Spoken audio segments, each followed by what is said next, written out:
He was not aware the case was proceeding. And it sounds a little crazy to think, how could he have not known? But my review of the case is there was no indication this case was going on at all in terms of the notifications that the HOA or the previous attorneys on that case had to file, which is what allowed us to defend the case. Essentially, we were able to file a bill of review, meaning we're having the judgment put aside for lack of personal service, which is a requirement. So it's a requirement by law for you to be served. Came here in 2007, right in the middle of the crazy crisis. If your heart is not into it, do not do it. That's what I always tell them. If you're making around $70K, look to be able to qualify for a home somewhere around $250, $275 in that bracket. Onions and juices and all that, and put some lemon and onion, and you make him drink it, right? And Alex, all my listings need a video. All of them. Hey guys, we are back. Let's keep it real now. This is your girl, Danielle Bilumbu with DBK Real Estate, and I'm here with my bestie, Mr. Abu Jabby with A&P Lending. How y'all doing? And this is part 2 of the HOA. So if you missed part 1 of the HOA, please go back and watch it and then come back to this one, because over there we laid the foundation for you.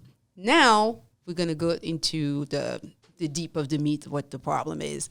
So I am here with our lawyer, Adilia. She is our lawyer right here. She's going to go over some of the situation that she went through with HOA, and she represents both sides, the Homeowners Association, a property management company, and also she represents the owners. So she's really the person you need to talk to. If you're currently going through something right now, make sure to give her a call. But until then, let's go ahead and go to what's going on. So the HOA, one time I was watching on Instagram, an older lady, somebody was telling the story of this older lady on Instagram, say that the HOA sold her home, and one day she was an older lady. She was sick, maybe couldn't keep up with her finances, but her house was fully paid off. And then she received a knock on her door, and the person said, "Hey, lady, I'm the new owner. You need to move out." And she's like, "What? Your house is gone." He purchased the home for like $150,000, something like that. And then her house was like close to $400,000, something like that. And then, but she had a good lawyer. They helped her have her house back, but it took like 6 or 8 months in order for her to have the house back. And this happened more often than none, right? Yes, that's correct. So I do want to clarify, I don't represent the same HOA, no, the same client. Exactly. But that was just an example that I saw on Instagram. Remember, Instagram, TikTok, Google is not always 100% the Bible, okay? Yes. So correct. We represent a lot of HOAs, we have several clients who are HOAs, but we also receive clients that are having issues with their particular HOAs, not the HOAs that we represent. And in a lot of those cases, what we have found is that HOAs will cut a lot of corners in order to get to that foreclosure. With the value of properties as they are, it's not like before where a foreclosure meant a loss on a lien. It actually now could be a profit. Yeah. Meaning they can foreclose on the property, sell it at a certain amount, recoup the money that they're claiming they're owed, and then repurchase the property at that lower amount and sell it at a higher value. Now, there are a lot of laws that come into play when something like that happens, and so it's very complex. It becomes a very complex situation because you're not only dealing with the Texas Property Code in terms of what rules apply and whether the HOA followed all the necessary steps and procedures, but you're also dealing with the governing documents of the HOA and its bylaws on what needed to occur at certain points in order for them to actually do that. The problem is that a lot of times clients come to attorneys when it's almost too late.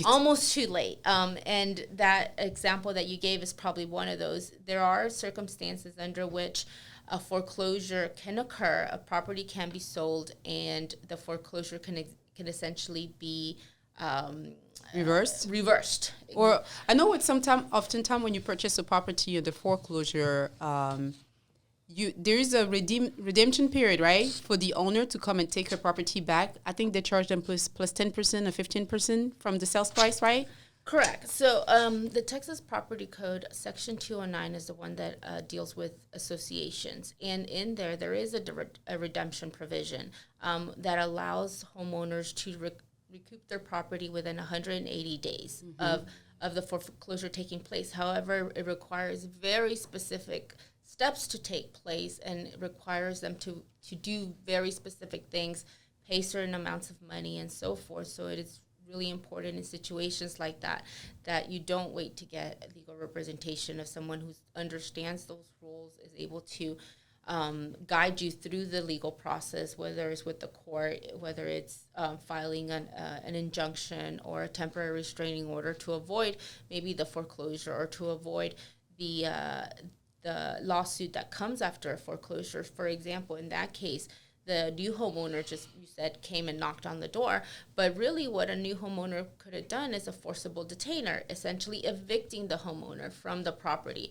And when that occurs, you want to make sure that you respond accordingly and take action in order to meet the requirements of the redemption if the foreclosure has already happened. So for those all the happy investor out there, just say it. So if you purchase a property and it's under foreclosure, don't just go and knock on the door and tell the person to move out, right?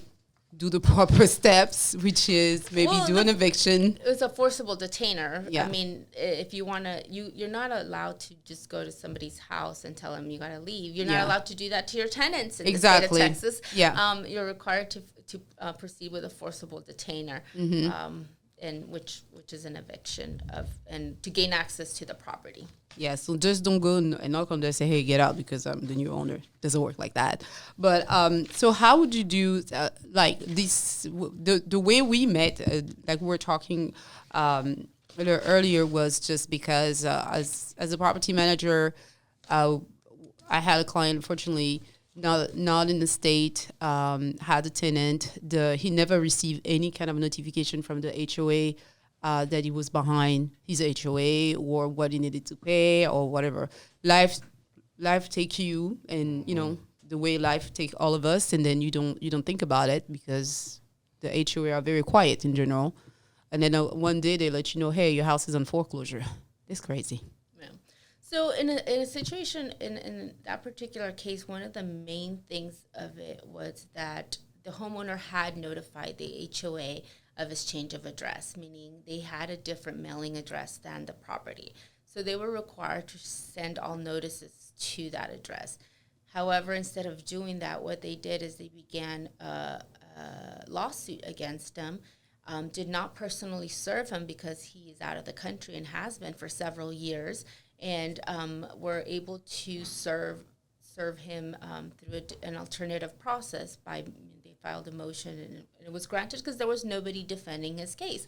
He was not aware the case was proceeding. And it sounds a little crazy to think, how could he have not known? But my review of the case is there was no indication this case was going on at all in terms of the notifications that the HOA or the previous attorneys on that case had to file, which is what allowed us to defend the case. Essentially, we were able to file a bill of review, meaning we're having the judgment put aside for lack of personal service, which is a requirement. So it's a requirement by law for you to be served. So if, you have for to example, be personally served for all lawsuits in order for them. And the reason that we were able to do that was because they were enforcing the judgment, meaning they were attempting to foreclose on the property.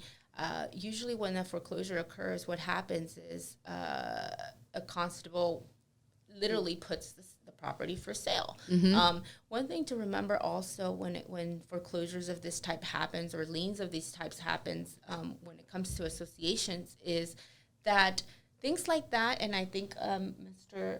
Abu will be able to probably expand on this a little bit more, can be violations to your promissory note. Obtaining a lien of this type can violate the contract that you have with a lender on your property, and that could open you up to other sorts of problems, not only with the association, but with your lender and your mortgage or your mortgager as well.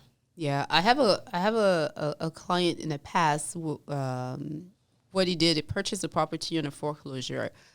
He paid the amount that was owed on it. I think I'm not sure if he paid the HOA amount and he purchased the property on foreclosure, or he paid the mortgage amount. But one of them was not paid, and he had a tenant that moved in, and then one day, once again, the new owner.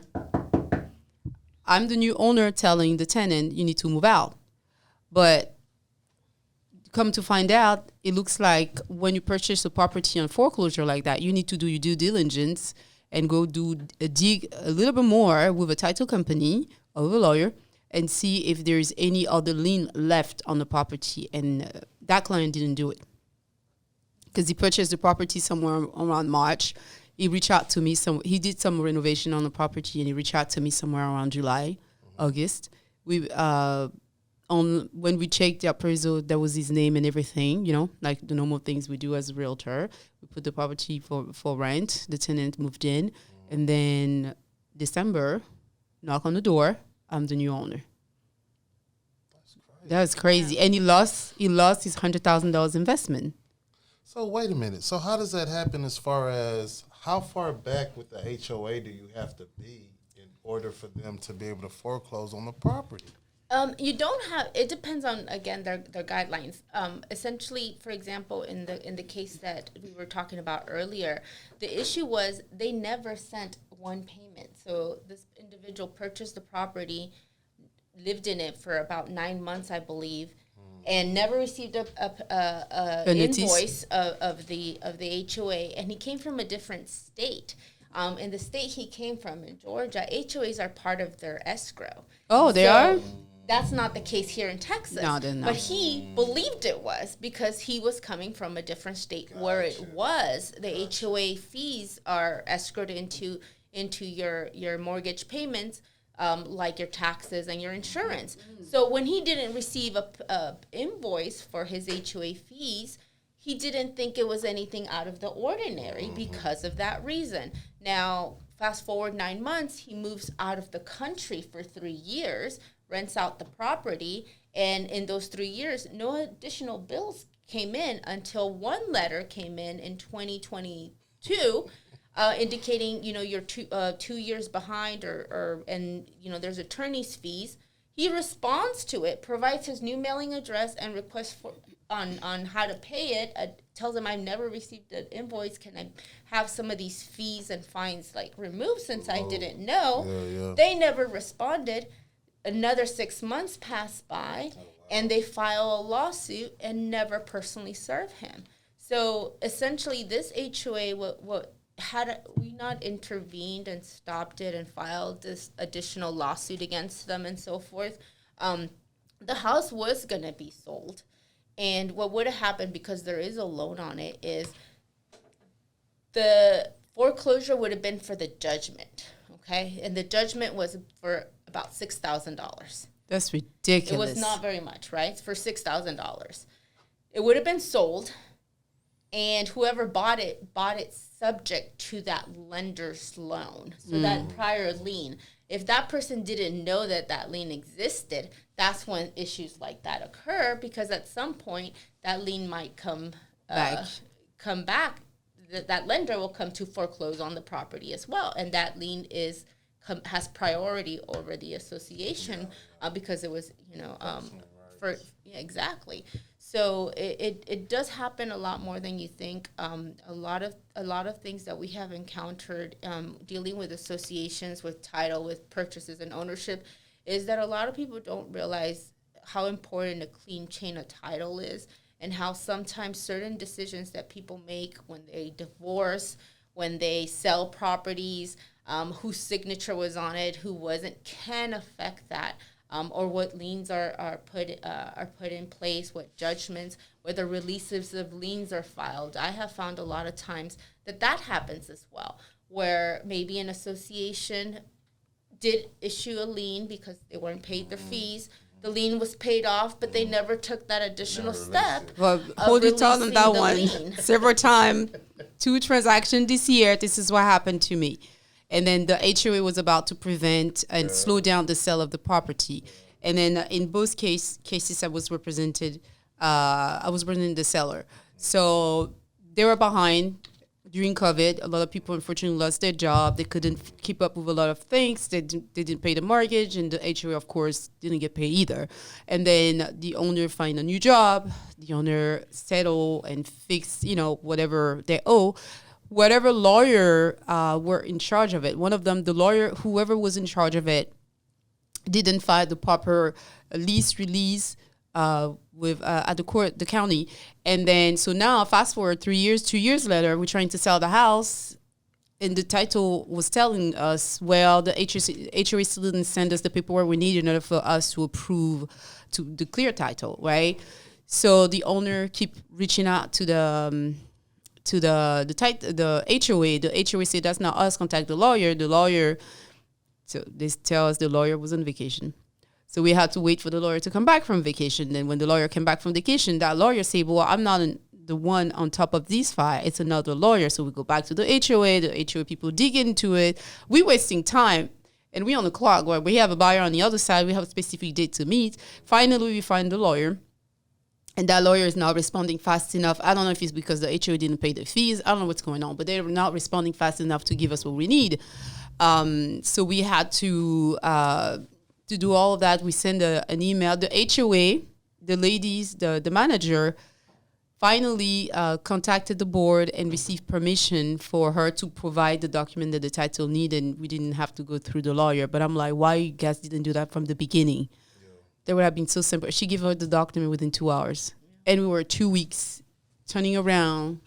You gotta stay on them. On top of it. But keep calling. Yeah, there is something that I would like for you to specify, because us realtor, sometimes because we want to help our client, we get in the middle of it, and then sometimes way too much. But you told me earlier, these kind of things, what would you advise for realtor? So as a realtor, you're not authorized to engage in the practice of law. And for example, clearing a lien on a property, for example, obtaining a release of lien and so forth, could, depending on what steps and what advice you provide to your client, could be considered the practicing of law, or the fact that you're giving legal advice to your client as to how to come about this document.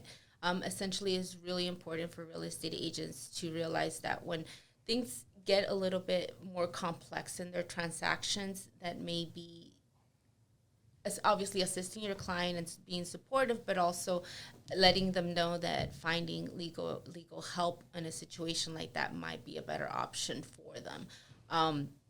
In terms of that situation, one of the things that a lot of times we don't consider, and it goes back to what I was mentioning earlier, that a lot of things can happen that can affect a title, is that seller could have found himself in a breach of contract situation against his buyer because these things weren't cleared up in time, or because they weren't looked at the right time, and so forth.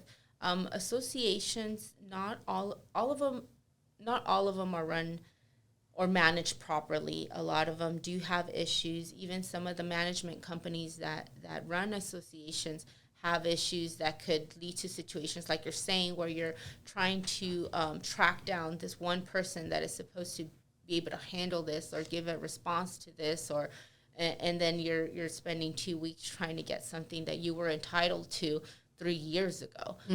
So in times like that, it is important to get legal advice, because an attorney is going to be able to tell you, this is what needs to be done, this is how we can do it, and these are the ramifications of not doing it, or their ramifications of not providing the document, for example.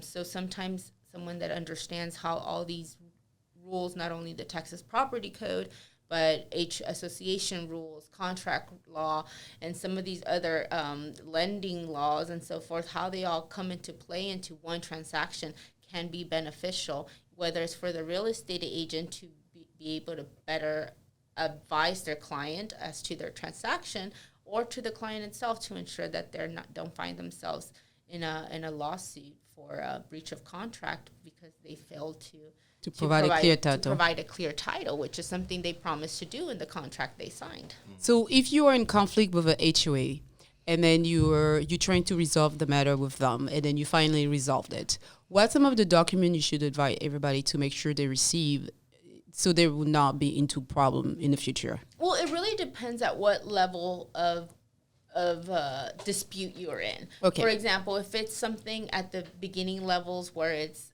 just they sent out a bill and it was wrong, they didn't receive payment, something like that, email communication is probably sufficient to demonstrate the exchange. I definitely recommend in situations with associations where when you anticipate there being a dispute or there is a dispute, that you document the communication. A lot of times calling, even if you know who you spoke to, that might not be sufficient. But an email, for example, this particular client that we talked about a little while ago, we had the email where he sent the association his mailing address. And that was sufficient to show that they had knowledge of his address outside of the state, and therefore their motion for alternate service was defective, and their affidavits were defective, and so they had lied to the court in order to obtain this alternate service process when they had knowledge of that address. And that was because we had the email, and the email was responded to and so forth. So obviously documenting everything is important. The other thing is, if you're further in the dispute, for example, there is a lien filed or there is a lawsuit filed, making sure that lawsuit is dismissed, or making sure there's a release of the judgment, or a release of lien, depending on how far the dispute progressed to, will determine what documents you need to prove that has been taken care of. Obtaining even a letter from the HOA indicating, as of such and such date, the balance on this homeowner's account is, zero. They don't owe anything. There's no outstanding penalties. There's no outstanding violations. Like a certificate of good standing of some sort, something like that. Anything in writing is always going to trump whatever you speak to, whatever somebody tells you over the phone, or whatever you discuss with someone, because then you have proof.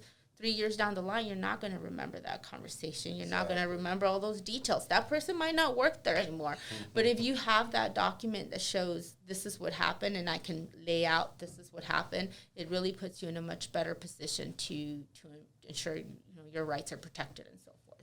Does it happen a lot that a sale is stopped because of the HOA? Have you seen that a lot? Not directly, meaning essentially, for example, if there is fees due to the HOA, mm-hmm.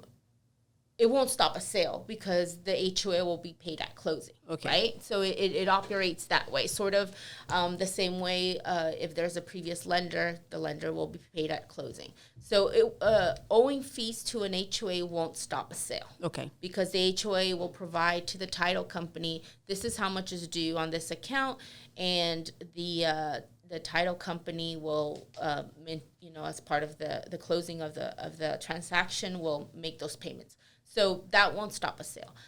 What could stop a sale is more of what you mentioned earlier, issues with the clean title. If there had been a judgment on that property because of an HOA's lien or because of a judgment obtained by an HOA, without clearings of title, that could stop a sale because the seller isn't able to transfer clean title if that lien is not cleared up prior to closing. And that's not something that can be handled at closing, like, for example, the payment of fees can be.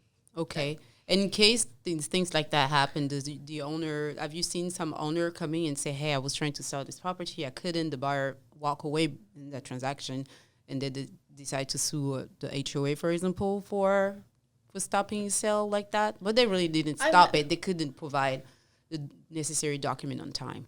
So I haven't had a client come in like that. Essentially, they would have to show that the HOA acted improperly and impacted or had a interference with the contract, and that's the burden to show that is a little bit harder. And I think depending on what the specifics or facts of a case like that would be, That's what it would determine whether the HOA could be fined liable for something like that. But we would really have to show that they were well aware of their requirement, and then they didn't follow their own rules, and we would have to show a lot of missteps by the HOA to do something like that.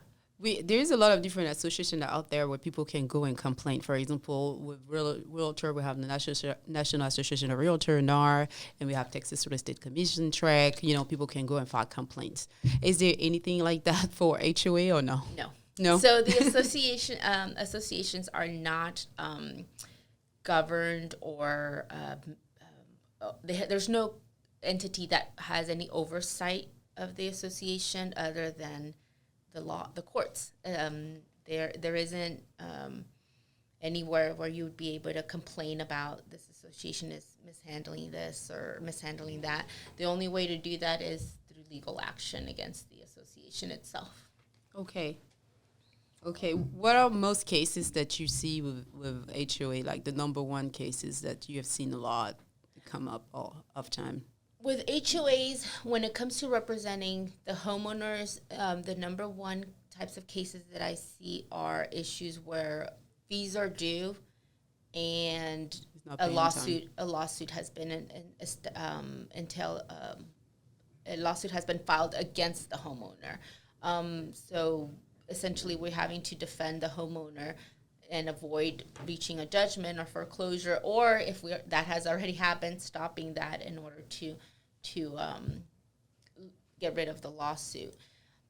The problem is that a lot of homeowners don't realize that there are a lot of protections in the Texas property code as to homeowners associations, meaning that there are a lot of rules that associations have to follow in the code to avoid them finding themselves in a situation like that where they'll lose their home because they didn't pay $500 of association fees or $300. Not only that, there's a lot of rules and provisions that require the associations to enter into payment arrangements with the homeowners. And the problem is homeowners wait until it's too late to address some of those issues. They find themselves where they didn't pay 1 year of association, and now they owe fines, and now they owe this. And so they don't pay another year, and they don't realize that under the Texas Property Code, associations are required to apply payments in a certain order, meaning they have to apply payments first to outstanding assessments, then to current assessments, and then everything else, attorney fees, penalties, interest, all of that. So if you're getting an invoice for, I don't know, $5,000, right? But out of those $5,000, only $1,600 is your association, or in the case that we just settled, the judgment was for $6,000, but out of that, only $2,400 was association fees, right?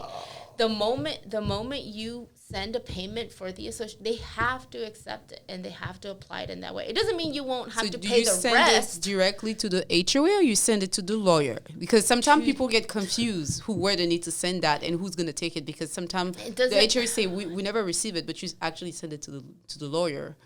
At the end of the day, lawyers are an extension of their clients. We're agents of our clients. So if you were to send a payment to the lawyer because you were contacted by a lawyer on behalf of an association, the payment is to the association. So the check or money order, which that's another thing, make sure you send it with certified one, where you have a record of it being deposited or not deposited too, because that happens also. And then it's better to have tracking on the letter. Yes, tracking. Versus going to the office and put it down, just mail it. Yes. You can mail it, you can track it, anything that you have to support, this is what I did. But sending payments like that can mitigate some of the damages because maybe you don't have all the extra fees and fines and all of that. But if you have something, you can send something, right? Just recently, I think I explained to you that we did that for in a situation, and the lawyer actually returned the check. And the moment he did that, we won the case. You know why? Because he was required. We had a dispute as to the attorney fees, and to the fines, because our argument was that they were not reasonable under the guidelines of the association or of the code, and they had an obligation to accept those assessment fees, because we were not saying we didn't owe those fees. The moment he returned that check, they had violated the property code, and then any additional fees, interest, or anything after that date could not be obtained. So pretty much, if you're in dispute with the HOA and they tell you we're gonna foreclose you, and the foreclosure hasn't occurred yet, even if you pass the date, for example, because sometimes when a property is set for foreclosure, it takes a minute. Sometimes, not all of them, but sometimes it takes a minute for the property finally get sold.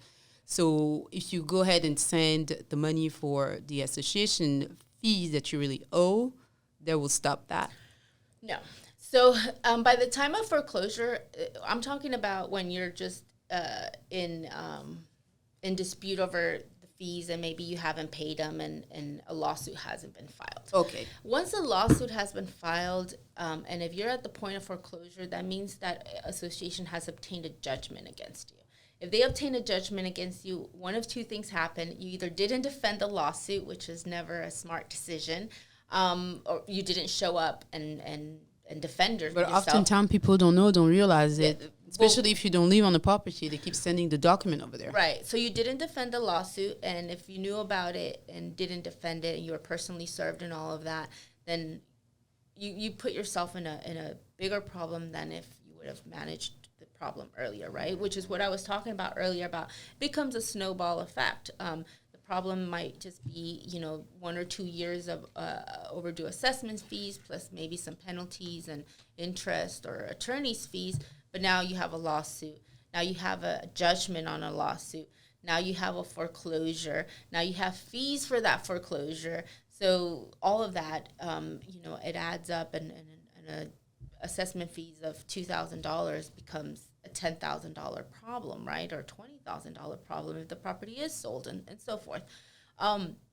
So it's not sufficient to do that. You actually have to, if that is what's going on, you're not going to be able to handle that situation on your own. You need a lawyer. You need an attorney. Call Adilia. You need an attorney. And the reason is, it's not only managing this situation with the association of sending the payments and dealing with that, but it's also managing the lawsuit itself, meaning either responding to the lawsuit so that you don't have default judgment against you, or having the judgment set aside, or in like the case we spoke of a little bit ago, filing a separate lawsuit, a bill of review, and posting a bond, and obtaining a restraining order to prevent the foreclosure. So there's a lot more entailed in a situation like that than when you just owe a couple, years of assessment fees and fines. Question, this is just me thinking out loud. If you sue, they sue you, you respond, you win, you have your house, everything is fine.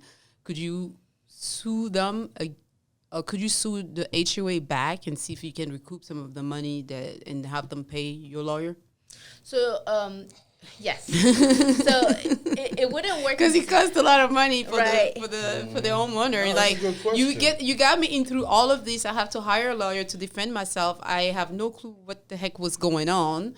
Because sometimes people life be lifing, right? And then people don't realize what's going on until, just like you say, most of the time people wake up when it's too late, and then now you won your case. You can go ahead and sue them back and recoup some of the money. So it wouldn't work exactly in that scenario. That's what happened in this particular case. So we filed a separate bill of review, right? It was very unlikely that we would lose on our bill of review. We were probably going to win, and we would have been entitled to attorney fees just because we were able to show malice. We were essentially able to show that they had full knowledge of his mailing address, and they obtained this judgment against the laws of the state of the laws of the civil procedure in terms of service, and so that they did it on purpose. They try to hurt our client on purpose. So we could have been awarded attorney fees and so forth, but it doesn't necessarily work like that where you do another lawsuit back. No. In your defense, you always do a counterclaim if there is a counterclaim available, and you cannot ask for attorney fees. The problem sometimes in that is most judges are not going to find for you for attorney fees if it's a problem of your own creation, meaning you have HOA. You have a responsibility to pay this HOA. You ignored making these payments. The case we were talking about before was a little bit of an outlier because it wasn't where he knew of these payments, and just failed to make them, and then the steps they took to obtain the judgment were a little bit outside of that particular law firm doesn't represent that HOA anymore, and I'm thinking maybe that's the reason they kind of cut a lot of corners, and we saw a lot of discrepancies in how they managed that case and how they moved forward through not only the case but through our client's file. So that might be a little bit of an outlier. Most cases are the clients do know they owe this money, and they just don't pay it. So it's probably unlikely that you're going to get attorney fees for that. It is actually more likely that you'll be required to pay their attorney fees because it took them filing a lawsuit against you for you to start making payment, for you to pay it. Yeah, that makes sense. So it's unfortunately one of those situations where it goes back to the advice that I'm going to give when it comes to associations or to anything dealing with a house. You need to handle these matters quickly. You need to get the right advice. You need to get the right representation as soon as possible to handle it, because that is the only way that you'll be able to mitigate your damages and not find yourselves in a situation where your house is being sold and someone's knocking at your door. So conclusion and moral of the story is when you purchase a home, there is an HOA. First of all, make sure you get all the HOA rule, right? Yes. And regulations. So you know what you're up against. Second, if you have a homeowner association, so double check if it's monthly payment or yearly payment, because oftentimes single family home is yearly. Often, some are monthly, but most of the time in Houston area is yearly. Condominium and townhomes are oftentimes monthly. Okay, so just double check that. Remember, usually you can receive the letter around October, November, or December. I remember my previous place where I was living, the president of the HOA was next door to me, and he used to personally drop that in everybody's mailbox. That was a good HOA president.